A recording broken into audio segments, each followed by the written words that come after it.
আবু সাঈদ এখন ঘরে ঘরে উল্লাস করে। অন্তর্বর্তীকালীন সরকারের প্রধান উপদেষ্টা ডক্টর মোহাম্মদ ইউনূস বলেছেন, কোথাও কোনো গোলযোগ হলে ভেদাভেদ ভুলে আবু সাঈদের মতো দাঁড়িয়ে প্রতিবাদ করতে হবে।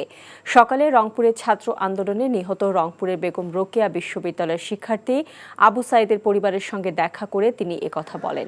সকাল 10:30টায় প্রধান উপদেষ্টা ডক্টর মোহাম্মদ ইউনূস আবু সাঈদের গ্রামের বাড়ি রংপুরের পীরগঞ্জ থানার বাবনপুর গ্রামে পৌঁছান।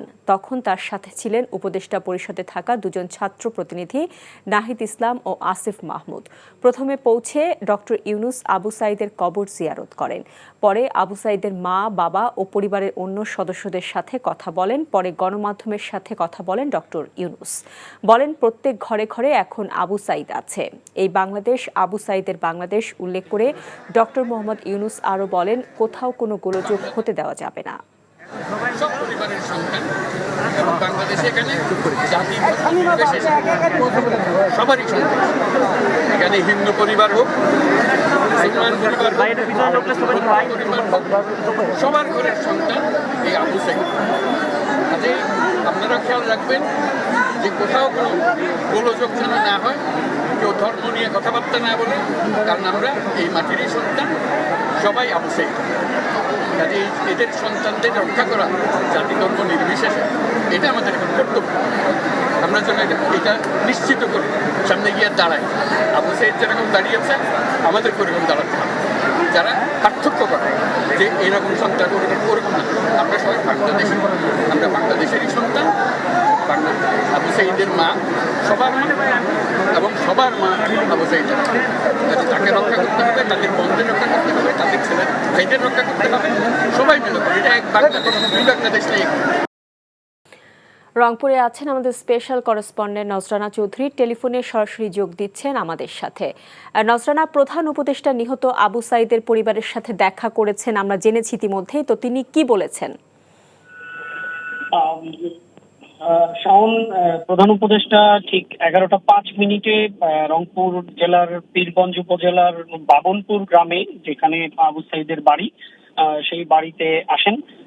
তিনি আসলে ঠিক আপনি জানেন যে আবু সাঈদের বাড়িটি একেবারেই প্রত্যন্ত অঞ্চলে, রংপুর শহর থেকে প্রায় 60 কিলো দূরে।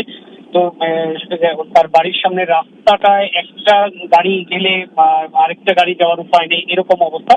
তো সেই অবস্থায় কিন্তু প্রধান উপদেষ্টাকে নিয়ে প্রধান উপদেষ্টা আসেন এবং সেখানে লোকারণ্য ছিল। হাজার হাজার মানুষ কিন্তু রাস্তার দুই ধারে প্রধান উপদেষ্টার জন্য দাঁড়িয়েছিল। তো তিনি 11টা 5 মিনিটে সেখানে এসে এবং রাস্তার সাথেই কিন্তু আবু সাঈদের বাড়িতে ঢোকার মুখেই আবু সাঈদের কবর। তিনি প্রথমেই কবরটি জিয়ারত করেন এবং তারপরে তিনি আবু সাঈদের বাড়িতে যান। এবং বাড়িটি যদি আপনারা নিশ্চয়ই দেখে থাকবেন ছবিতে, একেবারেই ছিমছাম একটি বাড়ি এবং একেবারেই হতদরিদ্র পরিবার। আবু সাঈদ তার নিজের মেধা দিয়ে, তার মেধার জোরেই কিন্তু তিনি বেগম রোকেয়া বিশ্ববিদ্যালয়ে ইংরেজি বিভাগের মতো একটি ভালো সাবজেক্টে কিন্তু তিনি ভর্তি হয়েছিলেন এবং পড়াশোনা করছিলেন। কিন্তু আপনি জানেন যে 16 তারিখে পুলিশের গুলিতে তিনি নির্মমভাবে নিহত হন। তো সেই বাড়িতেই কিন্তু প্রধান উপদেষ্টা আবু সাঈদের বাবা মার সাথে কথা বলেন এবং তিনি প্রধান উপদেষ্টা আসলে বলেছেন যে আপনারা যে সন্তান হারিয়েছেন, আপনার কষ্ট আপনারাই বোঝেন, কিন্তু আমি প্রধান উপদেষ্টা হিসেবে এসেছি শুধুমাত্র আপনাদেরকে সান্ত্বনা জানানোর ভাষাটা উনার নেই, এটি উনি বলেছেন। এবং সেই যে কষ্ট তার বাবা মা সহ্য করছেন, যে কষ্ট তারা পেয়েছেন, সেই কষ্টও অনুভব করার শক্তি তার নেই, সেই ক্ষমতা পৃথিবীতে আসলে কারোই নেই, সেই কথাই প্রধান উপদেষ্টা বলেছেন। তবে তিনি এটি বলেছেন যে বাংলাদেশের ছাত্র জনতা এই পরিবর্তনটা বাংলাদেশে নিয়ে এসছে, সেটির সূচনা কিন্তু আবু সাঈদ করে দিয়ে গেছে। তো এই জায়গাটায় আবু সাঈদ একটি অনন্য জায়গায় যে নিজেকে প্রতিষ্ঠিত করেছেন, সেই জায়গা থেকে কিন্তু আবু সাঈদের বাবা মা, তার পরিবার, তারা ডেফিনেটলি গর্ববোধ করে এবং তার সাথে পুরো জাতি এবং প্রধান উপদেষ্টা নিজে বলেছেন তিনি নিজেও গর্ববোধ করেন আবু সাঈদের জন্য।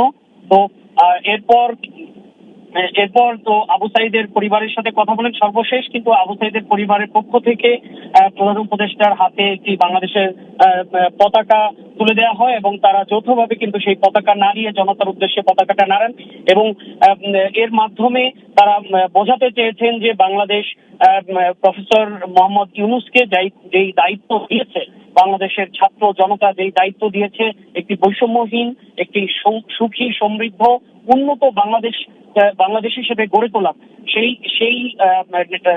সেই দায়িত্ব তিনি সঠিকভাবে সবাইকে নিয়েই পালন করতে চান এবং তিনি এটিও বলেছেন যে তার যেই ক্যাবিনেট আছে, তার উপদেষ্টা মণ্ডলী আছে, সেই উপদেষ্টা মণ্ডলীতে কিন্তু আবু সাইদের সহকর্মী যারা ছাত্র আন্দোলনের নেতৃত্ব দিয়েছে এরকম দুইজন প্রতিনিধিও আছে।